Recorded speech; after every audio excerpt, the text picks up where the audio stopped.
یہ سارے پیسے میں خود رکھ لوں. اب وہ بچے کیس لے کر آ گئے. اب بیان کرنے میں بچے بھی وہی بات کرتے تھے, وہ بندہ بھی وہی بات کرتا تھا. مولا علی علیہ السلام نے اس بندے کو کہا تو بیان کر کے مسئلہ کیا. انہوں نے کہا جی بات ایک ہے, یہ بھی اس پر متفق ہے مگر مان نہیں رہے. مولا علی نے کہا کیا؟ انہوں نے کہا کہ ان کا باپ کہہ کے گیا تھا کہ بھئی یہ 1000 ہیں, جو تو چاہنا وہ بچوں کو دے دینا, باقی خود رکھ لینا.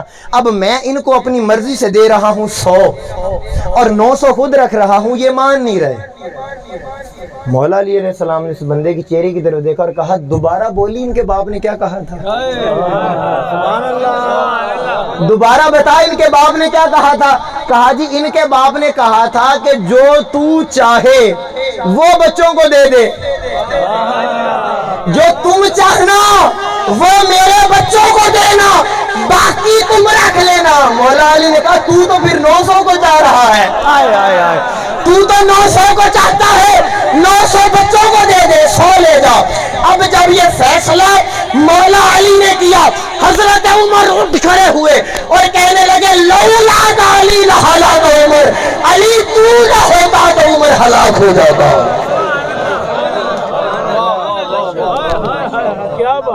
آپ نہ ہوتے تو میں ہلاک ہو جاتا. اور پڑھیے کتابیں, حضرت عمر رضی اللہ تعالیٰ عنہ کا قول ہے, آپ فرماتے ہیں عجزت النساء ان تلد مثل علی بن ابی طالب. آپ فرماتے ہیں مائیں عاجز آ گئی ہیں کہ اب علی جیسا بیٹا پیدا کریں. ہن ماما علی نہیں جمنا, ہن ماما علی نہیں جمنا. وہ فرماتے ہیں. اور اب مجھے ایک بات بتائیں, جس کے زبان سے اتنی عظمت بیان ہو رہی ہو اور اس کے دل میں کوئی بغض علی ہو سکتا ہے؟ تو نہیں سمجھے آپ یار. میں ایک بات کہنے لگا ہوں, قبلہ آج ونڈ کرنی ہے ہم نے, اس مسئلے کو تو آج مکانا ہے ہم نے. آؤ ذرا شب ہجرت میں آپ کو ایک منظر دکھانا چاہتا ہوں. ذرا آپ اندازہ کیجئے, آقا تاجدار کائنات, ایک طرف مولا علی ہیں, ایک طرف مولا علی ہیں, وہ تلواروں کے سائے میں.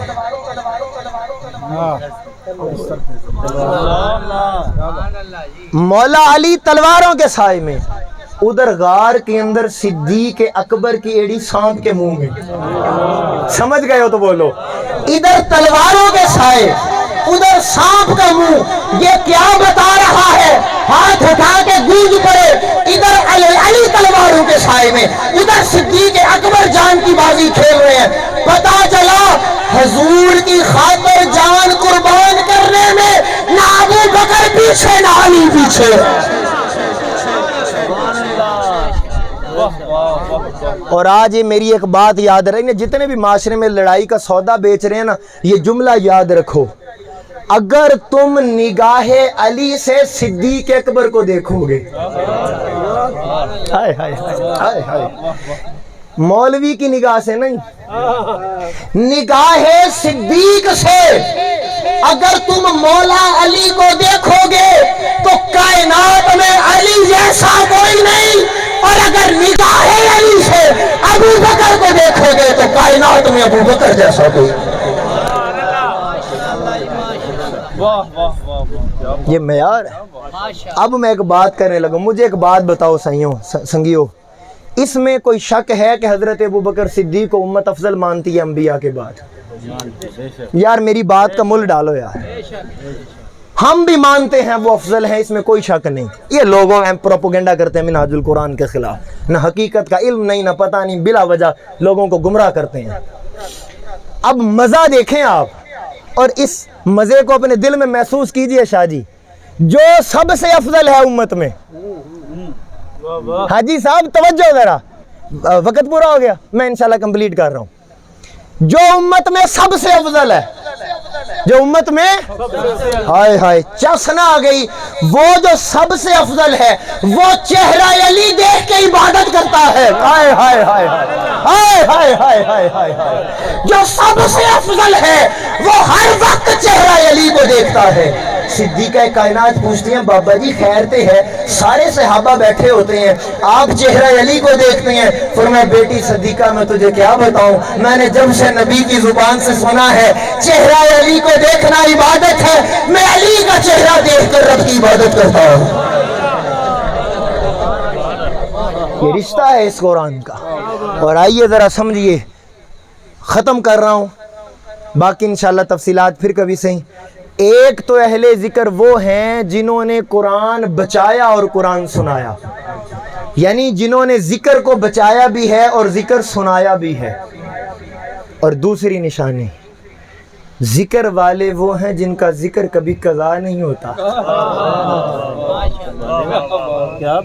جن کا ذکر کبھی ہائے ہائے سید تو صحیح طے تک جاتا ہے نا کہ بات ہو کیا رہی ہے۔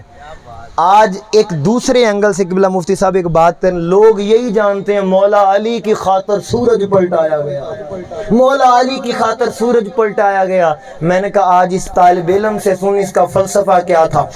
ذکر والے وہ ہیں جن کا ذکر کبھی قضا نہ ہو۔ علی اس وجود کا نام ہے جس کی اثر قضا کی طرف جا رہی ہے، ادا کروانے کے لیے سورج بلا لیا جائے، ادا کروانے کے لیے واپس بلا لیا جائے۔ اور آخری بات، اور اس پر ختم کرنا چاہوں گا، علی اس ہستی کو کہتے ہیں جو آتا کعبے میں ہے، علی اس ہستی کو کہتے ہیں جو آتا، یہ گواہی دے دو ذرا ہاتھ اٹھا کے جو آتا، آواز آئے، علی اس ہستی کو کہتے ہیں جو آتا، آواز آئے اور اونچی، جو آتا کعبے میں ہے۔ لو سودا عشق کا اور آپ سے اجازت، لوگ کہتے ہیں ہمارے دل میں علی آ جائے، لوگ کہتے ہیں ہمارے گھر میں علی آ جائے، لوگ کہتے ہیں میرے سینے میں علی بس جائے۔ میں کہ حاجی صاحب علی کعبے میں آتا ہے، علی کا لوگ کہتے ہیں دل میں علی آئے، اور میں کہ چلیا علی کعبے میں آتا ہے، تو اسے کعبہ کر لے علی آ جائے گا، تو اسے کعبہ کر لے علی آ جائے گا۔ دوستان محترم آئیے، یہی پیغام ہے تحریک منہاج القرآن کا، کہ اس دور کے اندر جو لوگوں کا تعلق اہل بیت سے ٹوٹ چکا ہے، تحریک منہاج القرآن امت کو در اہل بیت کے ساتھ جوڑنا چاہتی ہے، اور امت کو یہ بات بتانا چاہتی ہے کہ حسین کو شیعوں کے کھاتوں میں نہ ڈالو، علی کو شیعوں کے کھاتے میں نہ ڈالو۔ کیوں؟ علی اور حسین کے بغیر تو تیری نماز قبول نہیں ہوتی۔ نادان، جن کے بغیر تیری نماز قبول نہیں ہوتی تو ان کے بغیر اپنا ایمان کیسے قبول کروائے گا؟ تھام لو اور اہل بیت کے ساتھ اپنے تعلق کو جوڑ لو۔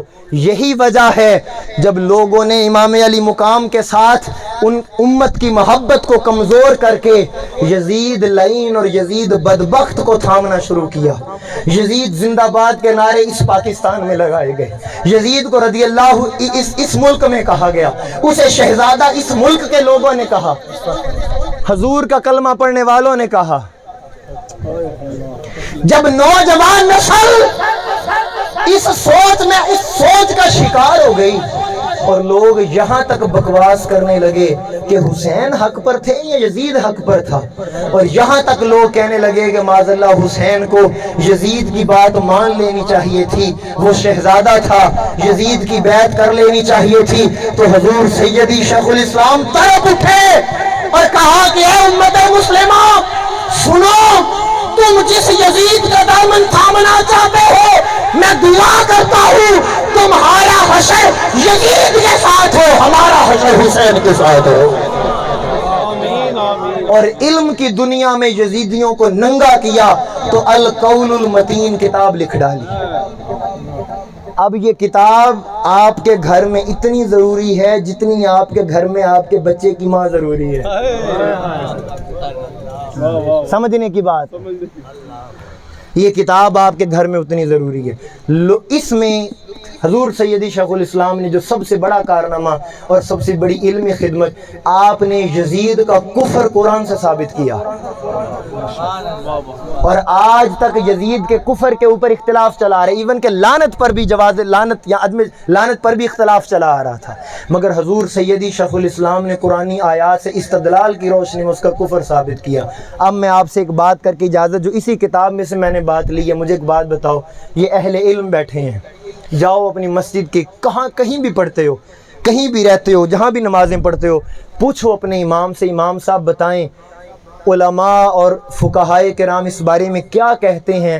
اگر کوئی شخص مدینہ پاک کی توہین کرے تو اس کے بارے میں کیا حکم ہے؟ جانتے ہیں؟ وہ بندہ کافر ہو جاتا ہے۔ اب آخری لمحے ہیں، مجھے آپ کی محبتوں کا بڑا یقین ہے کہ آخری لمحوں میں آپ اس فکر کو اپنے دامن میں سنبھالیں گے۔ حضور سیدی شیخ الاسلام نے اس کتاب میں ان کو جھنجھوڑا ہے، اور میری ایک بات کا جواب تو دو، مدینہ کی گستاخی سے وہ کافر کیوں ہوا؟ کہتے ہیں وہ سرکار کریم جو رہتے تھے، اس شہر کو مصطفیٰ یار سے نسبت جو ہے، سرکار سے نسبت جو ہے، آپ نے فرمایا اس کو تو تم نے کافر کہا جس نے اس شہر کی بے ادبی کی جس میں سرکار رہتے تھے، اور سرکار مدینہ میں رہتے تھے، حسین گود محمد میں رہتا تھا۔ تو اس حسین کی باری آئی تو تمہیں کبھی اس کو کہتے ہو کہ فاسق ہے، اس سے زیادہ ہم کچھ نہیں کہہ سکتے۔ آپ نے کہا کافر ہے یزید۔ دوسری بات پھر آپ نے کہا پوچھو علماء سے، میرا سوال ہے آقا تاجدار کائنات کو جو غذائیں پسند آئیں، حضور کو، مجھے ایک بات بتاؤ، یہ آج تک کدو کو سائیں کدو شریف کیوں کہتے ہو؟ ہوئے ہوئے ہوئے ہوئے ہوئے ہوئے، آلو شریف کیوں نہیں کہتے؟ یہ کدو شریف کیوں؟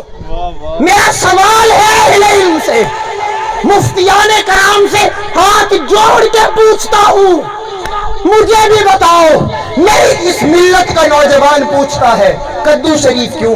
کہتے ہیں یار کو پسند آیا تھا، ہائے ہائے، سرکار کو پسند آیا، اب وہ بھی شریف ہو گیا، اب کدو بھی کیوں؟ یہ ادب ہے نا، یہ محبت ہے نا بابا۔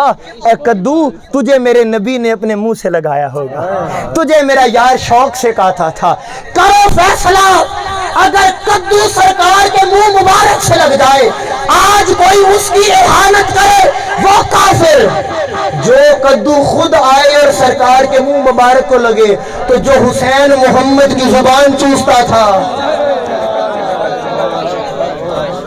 تجھے اس کی یزید توہین کرنے والا کافر نظر نہیں آتا؟